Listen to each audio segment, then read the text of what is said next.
Hello दोस्तों, आपका स्वागत है हमारे यूट्यूब चैनल आर के पॉइंट क्लासेस में। आज हम लोग पढ़ने वाले साइंस के 20 ऐसे महत्वपूर्ण प्रश्न जो कि बोर्ड एग्जाम में पूछ जाते हैं। कक्षा 10वीं के हैं। ठीक, आइए हम लोग वीडियो शुरू करते हैं। वीडियो शुरू करने से पहले आप सभी लोगों से एक छोटा सा रिक्वेस्ट है, और वीडियो अच्छा लगे तो वीडियो को लाइक करें, चैनल को सब्सक्राइब करें। ठीक, वीडियो शुरू करते हैं। ठीक है, पहला क्वेश्चन है, निम्न में से किस दर्पण की फोकस दूरी धनात्मक होते हैं? आप लोगों ने पढ़ा होगा, सिलेबस खत्म हो गए हैं। निम्न में से किस दर्पण की फोकस दूरी धनात्मक होती है? आपका पहला ऑप्शन है समतल दर्पण, पहला ऑप्शन है समतल दर्पण,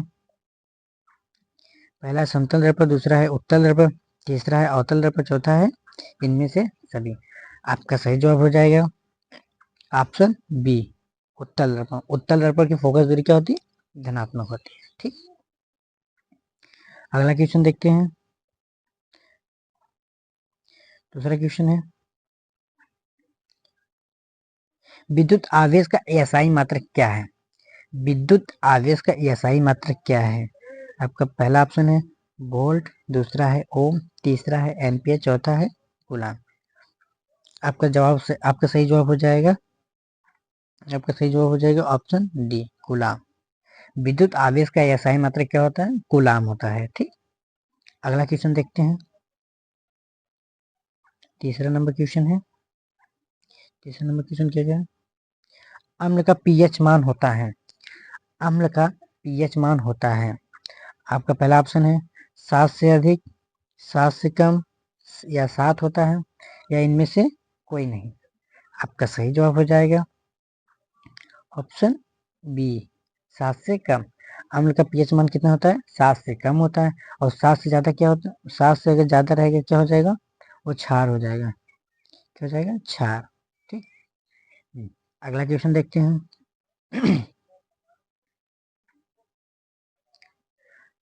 चौथा नंबर क्वेश्चन है, मनुष्य के शरीर की सबसे बड़ी ग्रंथि है। आपका पहला जवाब हो जाएगा, पहला ऑप्शन है अग्नाशय, दूसरा है अंडाशय, तीसरा है एंट्रेनियल, चौथा है यकृत। आपका सही जवाब हो जाएगा ऑप्शन डी, यकृत। मनुष्य के शरीर की सबसे बड़ी ग्रंथि है यकृत है। ठीक, मनुष्य की सबसे बड़ी ग्रंथि क्या है? यकृत है। ठीक है। अगला क्वेश्चन देखते हैं। 5 नंबर क्वेश्चन है, तांबा एवं टीन के मिश्र धातु को कहते हैं? तांबा एवं टीन के मिश्र धातु को कहते हैं? आपका पहला ऑप्शन है कांसा, दूसरा है पीतल, तीसरा है को सोल्डर, चौथा है इनमें से कोई नहीं।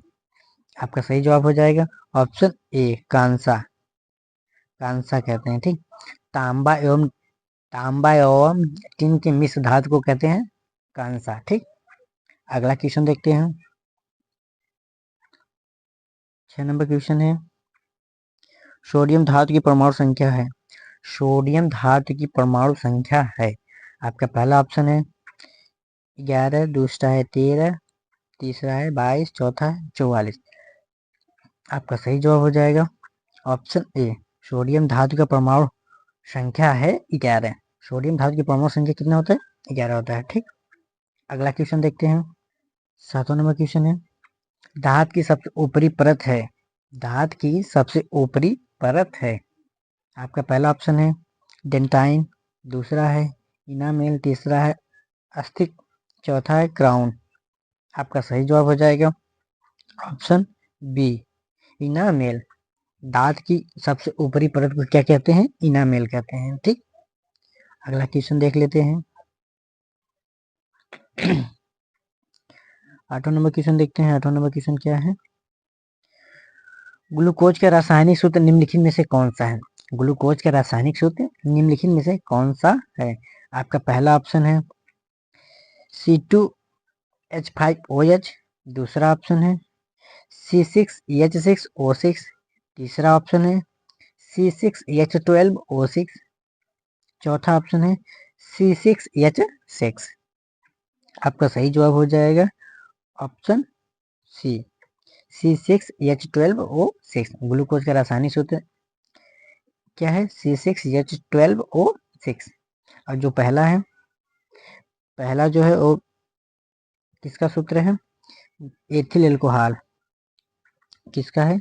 एथिल, ये जो है ना एथिल एल्कोहल का फार्मूला है, ये जो है चीनी का फार्मूला है, और ये जो है बेंजीन का फार्मूला है। आप लोग ये भी देख लीजिए। ठीक, अगला क्वेश्चन देखते हैं। 9 नंबर क्वेश्चन है, विद्युत धारा उत्पन्न करने की युक्ति को कहते हैं। विद्युत धारा उत्पन्न करने की युक्ति को कहते हैं। आपका पहला ऑप्शन है जनित्र, आपका पहला ऑप्शन है जनित्र, दूसरा ऑप्शन है गैलेनोमीटर, तीसरा है एम्पीयर, चौथा है इनमें से सभी। आपका सही जवाब हो जाएगा ऑप्शन ए, जनित्र। जनित्र को क्या कहते हैं? विद्युत धारा उत्पन्न करने की युक्ति को क्या कहते हैं? जनित्र कहते हैं। ठीक, जनित्र यानी जनरेटर जिसको कहते हैं। ठीक है, अगला क्वेश्चन देखते हैं। 10 नंबर क्वेश्चन है, 10 नंबर क्वेश्चन देखते हैं। 10 नंबर क्वेश्चन क्या कह रहे हैं? डीएनए कहाँ उपस्थित होता है? डीएनए कहाँ उपस्थित होता है? आपका पहला ऑप्शन है लाइसोसोम, दूसरा ऑप्शन है गोलिकाय, तीसरा है केंद्रक में, चौथा है इनमें से कोई नहीं। आपका सही जवाब हो जाएगा ऑप्शन सी, केंद्रक में। डीएनए कहाँ उपस्थित होता है? केंद्रक में। ठीक, अगला क्वेश्चन देखते हैं। अगला क्वेश्चन क्या कह रहा है? 11 नंबर क्वेश्चन है, पारे का अयस्क है, पारे का अयस्क है। आपका पहला ऑप्शन है बॉक्साइट, दूसरा है हेमाटाइट, तीसरा है मैग्नेटाइट, चौथा है सिनेबार। आपका सही जवाब हो जाएगा ऑप्शन डी, सिनेबार। पारा, पारा का अयस्क होता है सिनेबार। ठीक, अगला क्वेश्चन देख लेते हैं। 12 नंबर क्वेश्चन देखते हैं। 12 नंबर क्वेश्चन क्या है? निकट दृष्टि दोष को दूर करने के लिए किस लेंस का प्रयोग होता है? निकट दृष्टि दोष को दूर करने के लिए किस लेंस का प्रयोग होता है? आपका पहला ऑप्शन है उत्तल लेंस, दूसरा है अवतल लेंस, तीसरा है बेलनाकार, चौथा है इनमें से कोई नहीं। आपका सही जवाब हो जाएगा ऑप्शन बी, अवतल लेंस। निकट दृष्टि दोष दूर करने के लिए किस लेंस का प्रयोग किया जाता है? अवतल लेंस का। ठीक, अगला क्वेश्चन देख लेते हैं।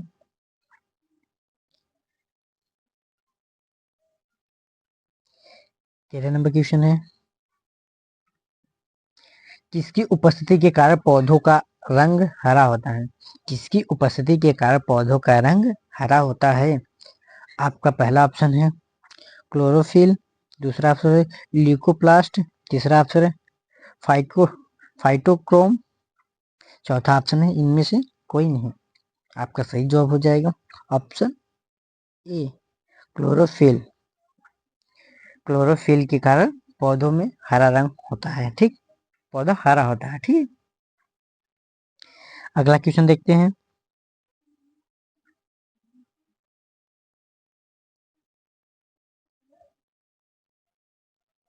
14 नंबर क्वेश्चन है। 14 नंबर क्वेश्चन क्या कह रहा है? तंत्रिका तंत्र की संरचनात्मक एवं क्रियात्मक इकाई को कहते हैं। तंत्रिका तंत्र की संरचनात्मक एवं क्रियात्मक इकाई को कहते हैं। आपका पहला ऑप्शन है नेफ्रॉन, दूसरा ऑप्शन है न्यूरॉन, तीसरा ऑप्शन सेरिब्रम, चौथा है इनमें से सभी। आपका सही जवाब हो जाएगा ऑप्शन बी, न्यूरॉन। न्यूरॉन होगा, न्यूरॉन ही हो गया है, न्यूरॉन होगा। ठीक, अगला क्वेश्चन देखते हैं। 15 नंबर क्वेश्चन। 15 नंबर क्वेश्चन क्या है? आधुनिक आवर्त सारणी में कितने ऊर्ध्वाधर स्तंभ होते हैं? ऊर्ध्वा स्तंभ होते हैं। ठीक, आधुनिक आवर्त सारणी में कितने ऊर्ध्वा स्तंभ होते हैं?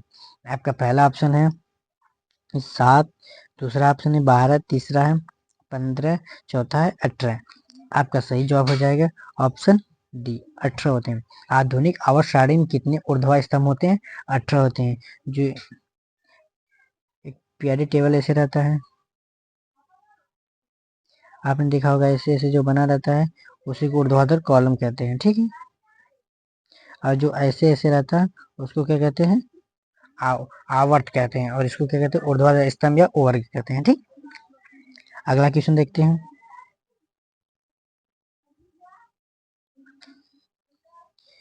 16 नंबर क्वेश्चन कह रहा है टार्टैरिक अम्ल निम्नलिखित में से किस में पाया जाता है? 16 नंबर क्वेश्चन क्या कह रहा है? टार्टैरिक अम्ल निम्नलिखित में से किस में पाया जाता है? आपका पहला ऑप्शन है टमाटर, दूसरा है संतरा, तीसरा है सिरका, चौथा है इमली। आपका सही जवाब हो जाएगा ऑप्शन डी, इमली। टारटैरिक अम्ल किसमें पाया जाता है? इमली में पाया जाता है। ठीक, अगला क्वेश्चन देखते हैं। 17 नंबर क्वेश्चन है, धोने का सोडा का रासायनिक सूत्र है। धोने का सोडा का रासायनिक सूत्र है। आपका पहला ऑप्शन है NaCO3, दूसरा ऑप्शन है Na2CO3 2H2O, तीसरा ऑप्शन है Na2CO3 10H2O, चौथा ऑप्शन है Na2CO3 5H2O।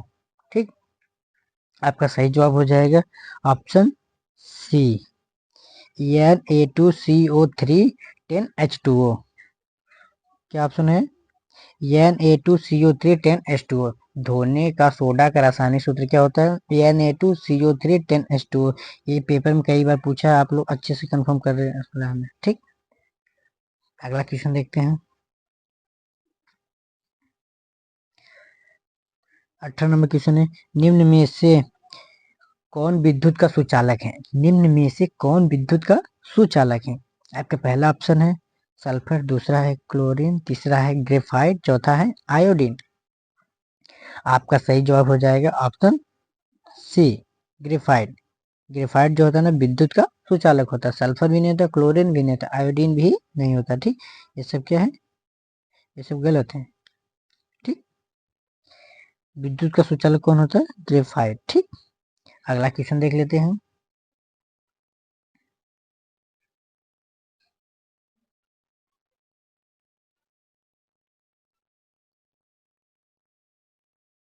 उन्नीस नंबर क्वेश्चन देखते हैं। 19 नंबर क्वेश्चन क्या है? मानव शरीर की किसी सामान्य कोशिका में गुणसूत्रों के कितने युग्म होते हैं? मानव शरीर की किसी सामान्य कोशिका में गुणसूत्रों के कितने युग्म होते हैं? आपका पहला ऑप्शन है 21, दूसरा ऑप्शन है 22, तीसरा है 23, चौथा है 46। आपका सही जवाब हो जाएगा ऑप्शन सी, 23।